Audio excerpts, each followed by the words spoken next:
Hey, what's up, you guys? Woody Jacob here to bring you another movie review. This time we're going to be talking about Standoff. This movie came out earlier this year, I believe. I just watched it last night. I actually already bought it. There it is right there. Really cool cover, by the way. So I got it for only $15. But believe me, it was well worth the price. This movie was absolutely incredible. I really loved it. I have no damn clue as to why it has a 5.8 on IMDb or a 50% on Rotten Tomatoes. I just don't understand critics and people. Sometimes it's just really messed up. But for me, this is one of the finest films I've seen in quite some time. Why I bought it automatically was because of the cast, really, and mainly Thomas Jane. Thomas Jane, he's one of my favorite actors out there. Ever since I seen him as the Punisher in the 2003, 2004 movie, I want to say. I always forget what year that one came out. 2004, good.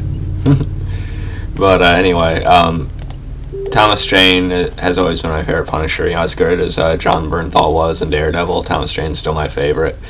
And so I heard about him being in this movie. I knew I had to check it out.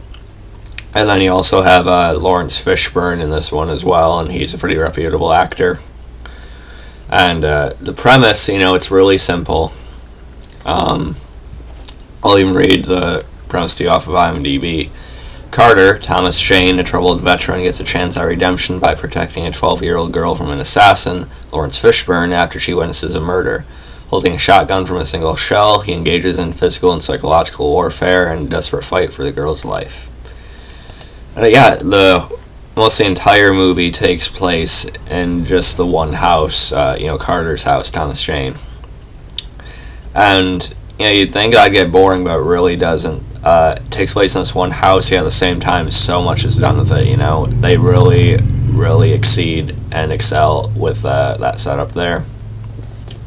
I've always said if you have two really great and well-written characters, you can, put them in a room or, one location, at least together, and you could still make it really interesting and, exciting in its own way. And this movie did that for me. I was already expecting it to be good, but it definitely surpassed my expectations for sure. There's just so much I could say. Thomas Jane, he does a great job in this movie. It's probably my favorite performance of his since The Punisher. And Laurence Fishburne, he does really good in this movie too. Like I said, the little girl, she witnesses a murder. Her name's Isabelle, by the way. She has a nickname Bird. And at first it seems like she doesn't like that name, but it turns out it kind of depends who's calling her that. She does a good job too, and like I said, like I just read, she witnesses a murder. She's at the cemetery, and Laurence Fishburne's character, he ends up, chasing her, and, the girl ends up at Carter's house. And, Carter, he's definitely my favorite character in the movie, Thomas Jane. Like I said, they really flesh out each of the characters well, and Carter has his own backstory. It's pretty tragic. It's sort of bleak.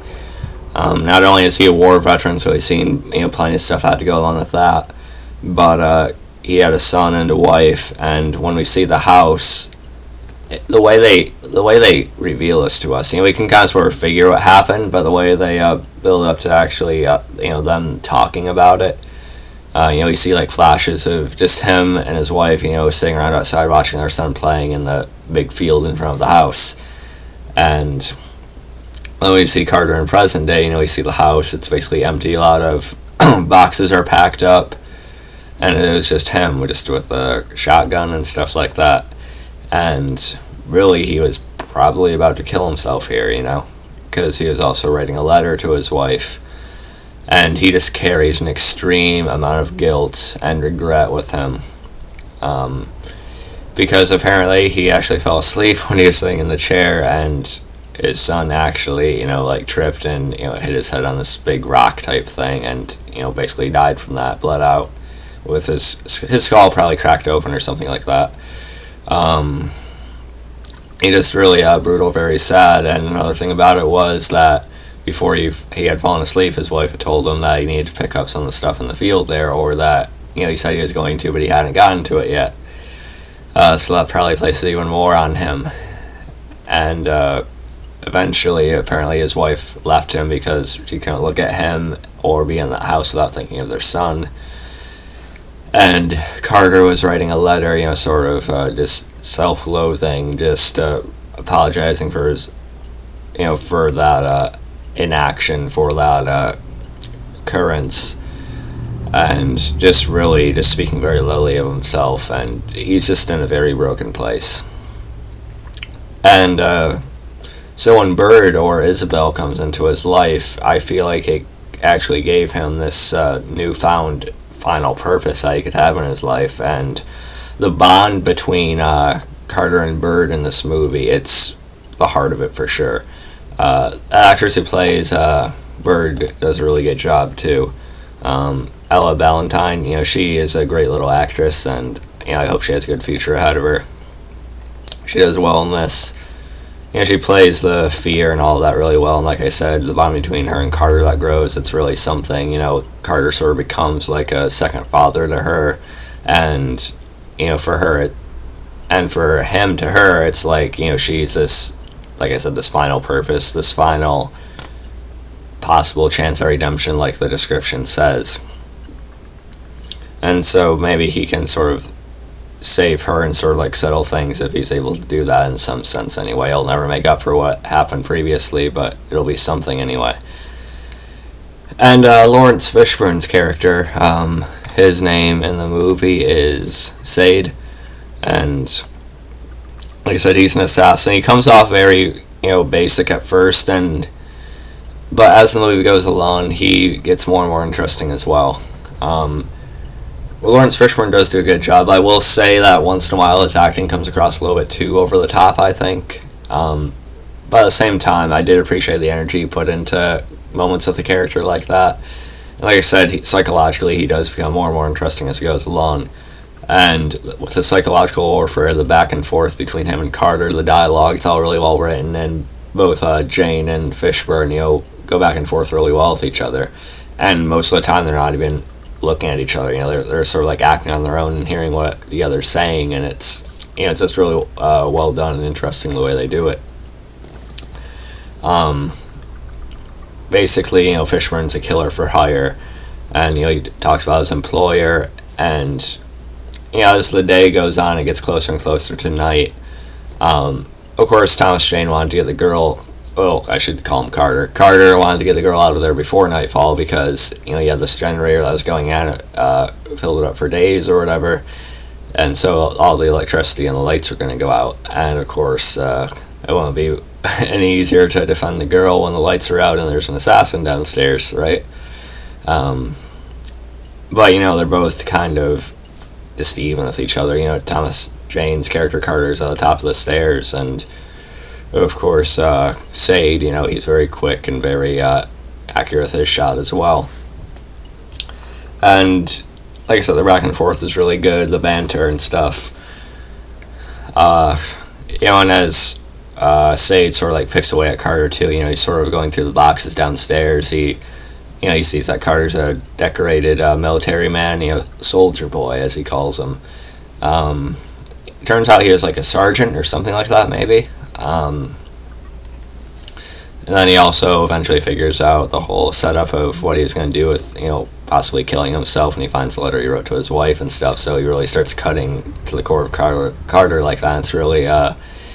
It's really intense to see, But at the same time, Fishburne, he plays a villain you kind of love to hate at first. Like I said, his performance is over the top, but at the same time, you sort of get a kick out of it once in a while. He can kind of enjoy it, I think.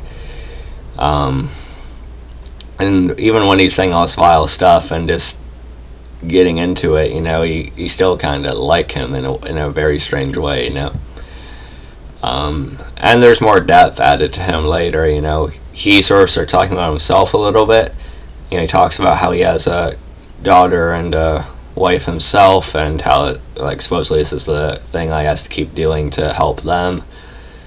But then, he sort of, takes it back. He says that, I was lying. I could have said I had prostate cancer, and you would have believed it or something like that.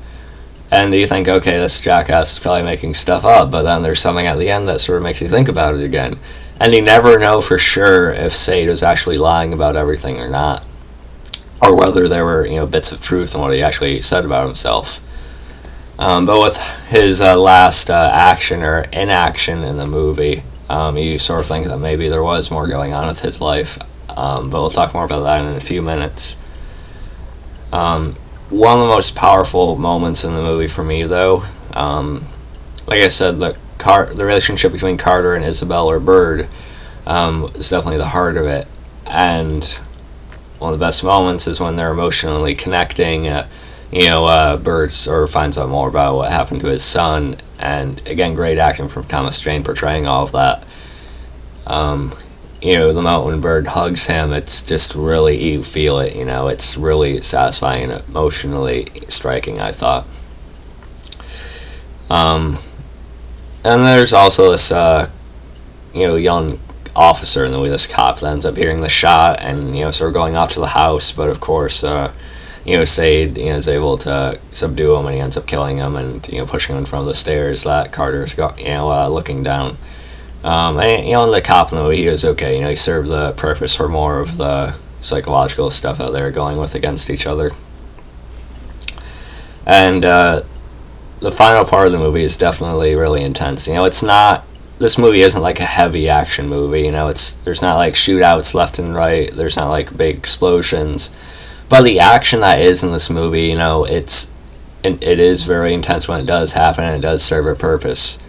You feel like when there is something that happens like that, it does mean something. And I thought the movie did a good job of that. And the ending, sometimes, a lot of times with these more independent, smaller type movies, sometimes the ending's like very ambiguous and stuff like that. And that can be a good thing, other times it can be frustrating. But this movie definitely had finality to it, and it's a really intense ending. It's very satisfying as well. But we'll talk more about that in a few minutes.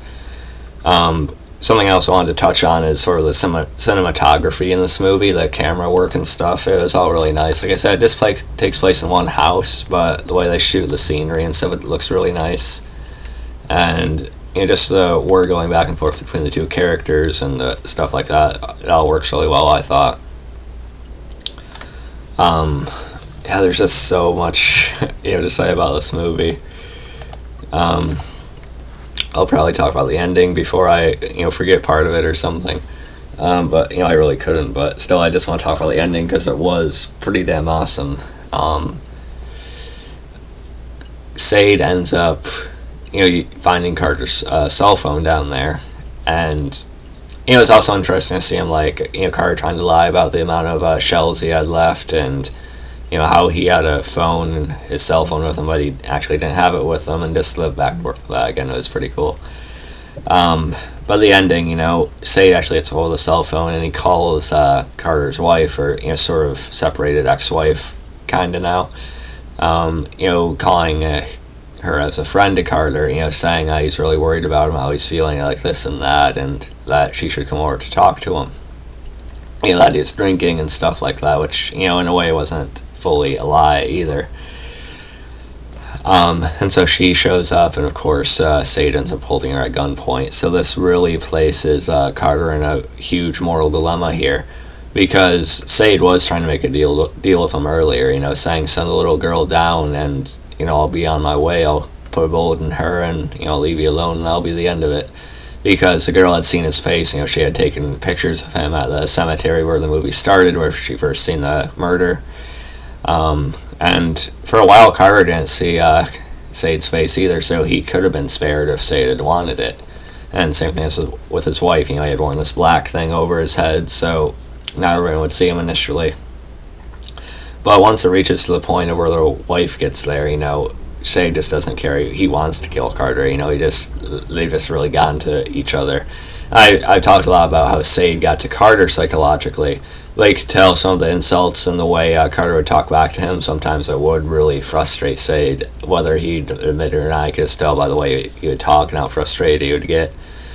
But like I said, the wife is held at gunpoint basically, and Sade basically gives Carter one last chance. Send the little girl down, and I'll leave you with your wife, and that'll be the end of it. And for a moment, you almost think that Carter might actually bring the girl down there to him, but he doesn't, and he sort of has like a knife in his belt, and he tells the girl to hold the shotgun, just point down the stairway, and just to fire. Even if it like kicks back at her and she falls back, chances are she still might hit Sade to some degree anyway. So Carter goes down there to confront Sade, and he begs her his wife's life, and she's just a little girl, for Christ's sake. And I'm not sure if he said Christ's sake, but still the same idea. Carter ends up being shot in the leg in the movie. Well, yeah, it is in the movie, but and something else I forgot to mention, like at the beginning, Carter gets hit in the foot, and he's able to sort of like graze or get into, I think he hit Sade somewhere in the side with the shotgun. So they were both trying to outlast each other. Chances are Sade was going to bleed out and eventually die before Carter would, because Carter's wound is a little bit more manageable. But at the end, like I said, Sade shoots him in the leg, and eventually the girl actually comes down there with the shotgun, and then that's when the lights start flickering and the lights go out, and Carter goes after Sade, and he actually starts stabbing Sade in the neck a few times, and just before he's able to do it a few more times to really seal the deal, Sade shoots and gets Carter kind of like in the stomach or side area, I think. And the way that was done, with the flickering lights and stuff and it going dark, it all looked really intense. It all looked like some really nice shots to it. And the little girl, the wife goes outside to call the police, and the little girl, she's sort of wandering around with the shotgun. Afterward, we see both Carter and Sade, they sort of like pulled away from each other. They sort of crawled away, and Sade's sitting there, and he holds up the gun, and with a silencer on it, and he tells her to do it, and she fires off the shotgun, but it doesn't work. I think it like jammed her. As like, I forget what it was. Let me see if I can read that real quick. Yeah, it misfires. Okay, yeah. And Sade kind of got a kick out of like the last shot that Carter had would have been a misfire. And then he points the gun at Bird, and she tells him to do it, and then he says, "What kind of monster? Do you think I'm not a monster?" or something like that. And that really makes you think about the movie again, because she was saying how Sade's a monster and just different things like that, and for Sade decide not to kill her, with his last dying action, it really makes you think about the rest of it, I think. So maybe, again, there maybe was some truth to some of the things Sade said about himself, perhaps. I don't know. Again, maybe not, but I think that scene showed there was a lot more depth to him, and I really liked how that concluded for him. And Bird heads over to Carter, and we sort of get an emotional moment of her, trying to get him to come to, and she's saying please over and over. And I was starting to get a little bit teary-eyed, I'll admit, because Thomas Jane does kind of mean a lot to me. So, and then Carter, he sort of comes to, and he repeats a line that Bird had told him. Her parents had told her that there's no quit in her, and so Carter says there's no quit in me, and that's sort of touching. And as it sort of closes out, we see the wife come over to Carter and sort of start helping him out too and comforting him. And that's where the movie ends. So yeah, those are my overall thoughts on the movie. Again, great ending, very emotionally satisfying and intense at the end with the final actions and stuff. I really liked it. I really do think it was one of the finest films I've seen in a while. Simple premise, yeah, it's executed really well. The characters are both really fleshed out. The little girl does a really good job too. Again, great acting performances all around. Thomas Jane is just amazing in this movie. Laurence Fishburne, although over the top at times, he does play off the depth and energy of the character really well. And again, it's not like a heavy action movie, but the action that is in it is really intense, and it's more of a character study, and I really appreciated that about this movie.